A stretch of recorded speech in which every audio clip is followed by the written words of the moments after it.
first comedian, Jamie Fritz.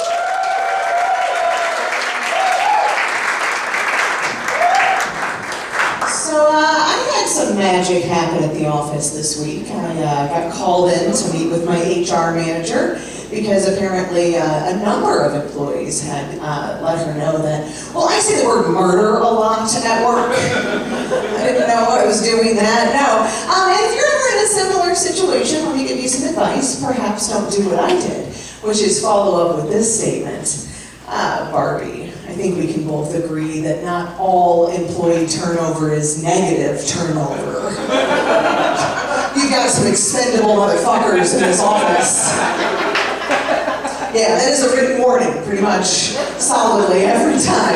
Yeah, but I can't help it, guys. I don't like the people that I work with. I don't. No, I mean, I work in an office that is predominantly stocked with dudes, which pretty much means everyone I work with assumes I make them coffee.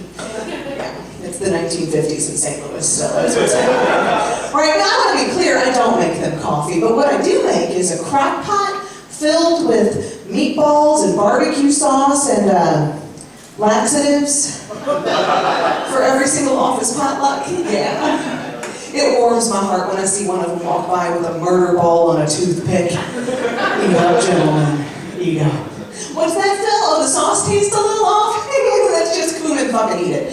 Yeah, I've done it 3 times, got caught once. I'm comfortable with that ratio. It's okay. Yeah. But no, man, there's like 4 girls that I work with as well, and I know that I'm supposed to have some sense of like female solidarity with them, because right, women, yeah, but I fucking hate them too. I do, man. There's one in particular, Amy. Like, it does not matter what she is saying, because if she's talking, she's saying the exact words that make me want to punch her in the face every time. Right? Like, I walked into the break room the other day, and she's in the middle of a monologue. She's like, oh, I don't know if you knew this, but sugar and cocaine react the exact same way in your brain. Like, it's the exact same reaction. Okay, sweetie, well, if that's what's happening at your house, I think you need to have a stern conversation with your dealer, but, yeah. But Ames, I've got a question for you, honey. When's the last time you sucked a dick for a Snickers? I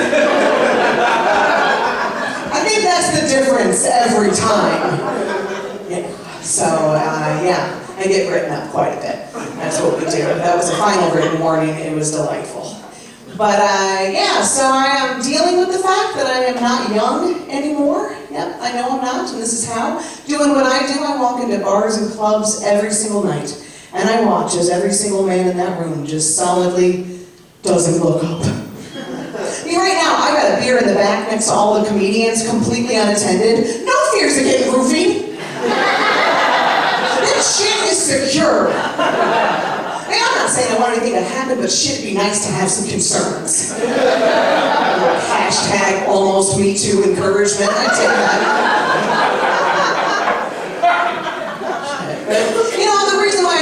I'm not young anymore, is that, guys, I have absolutely just no sexual interest in a dude sporting a man bun.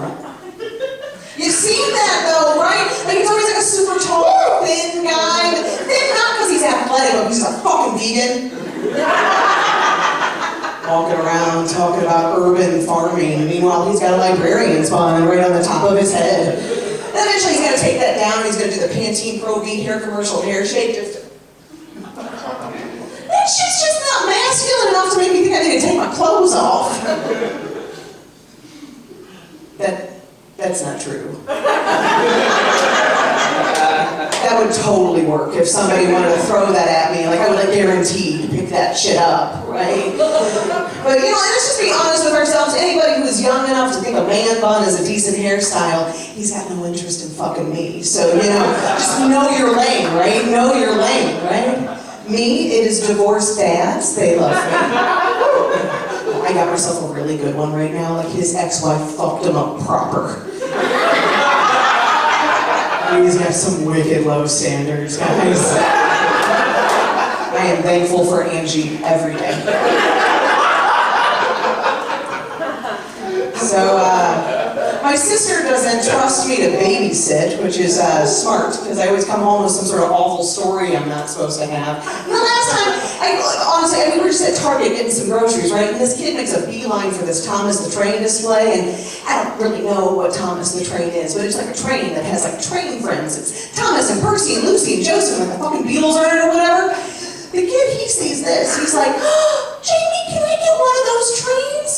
Nope, buddy, it's not on the list. And I just start walking like a squash bat. No. He dropped into that crap child yell that they're all just apparently born knowing. And at the top of his lungs, he just yells out, I want pussy!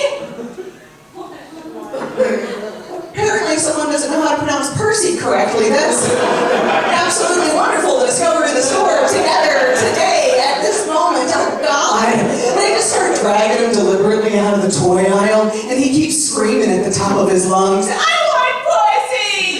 I'm dragging him past the automotive section. There's all these lonely dads standing there going, I feel you, buddy. And it took me forever to drag that child out of that store, man. He kept getting floppy and shit. Like, what do you do when they do that? You can just drag them on the ground, right? Oh, clean up on aisle 7. Fuck it, I got it.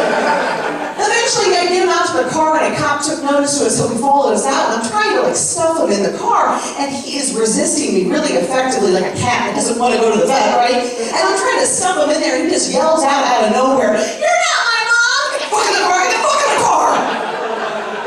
And that is how you get the cops to follow you home on a milk run, ladies and